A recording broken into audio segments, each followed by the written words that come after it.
10 লক্ষ টাকার বিনিময়ে আমাকে আটক করার পরিকল্পনা সাজাইছে। নিয়ে যাওয়া হয়েছিল দেওয়ার জন্য। মাদক কারবারিদের ইন্ধনদাতা এখনো টেকনাফি হয়ে কোনো অনেক অসাধু কর্মকর্তা রয়ে গেছে, যাদের কারণে আমরা দেখতে ভয় পাই।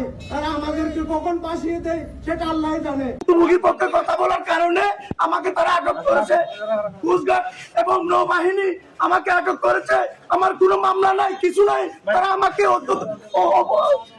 আটক করেছে।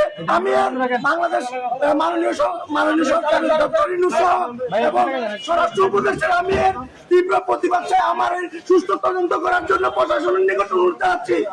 নৌবাহিনীর যে কন্ডিশন কমান্ডার টেকনাফের এবং কোস্টগার্ডের যে স্টেশন কমান্ডার, তারা 10 লক্ষ টাকার বিনিময়ে আমাকে আটক করার পরিকল্পনা সাজাইছে। স্বরাষ্ট্র উপদেষ্টা এবং ডক্টর ইউনূসের কাছে আমি সুস্থ বিচার চাই। আমি একজন গণমাধ্যম কর্মী, আমাকে তারা মারধর করছে, আমাকে নিয়ে যাওয়া হয়েছিল দেওয়ার জন্য। নৌবাহিনী এবং কোস্টগার্ড আমাকে আল্লাহ বাঁচাইছে। আমার বিচার চাই। আমি কোনো কিছু করি নাই, আমি সুস্থ বিচার চাই। আপনারা এইটা একটু দেশবাসী, সহকর্মী, সাংবাদিক বন্ধুগণ, এটা একটু আপনারা প্রচার করবেন। আমি একটু সহকর্মী, আমি একজন সাংবাদিক, আমি দেশের জাতির পক্ষে, ভুক্তভোগীর পক্ষে কথা বলাই। আমার বিরুদ্ধে অবস্থা করছে তারা। আমি নৌবাহিনীর পুলিশ কমিশনার, আমি নদী থেকে আসার পথে শাহপুরদ্বীপ থেকে আমাকে তুলে নিয়ে তারা অস্ত্র মামলায় বাজাইছে আমাকে।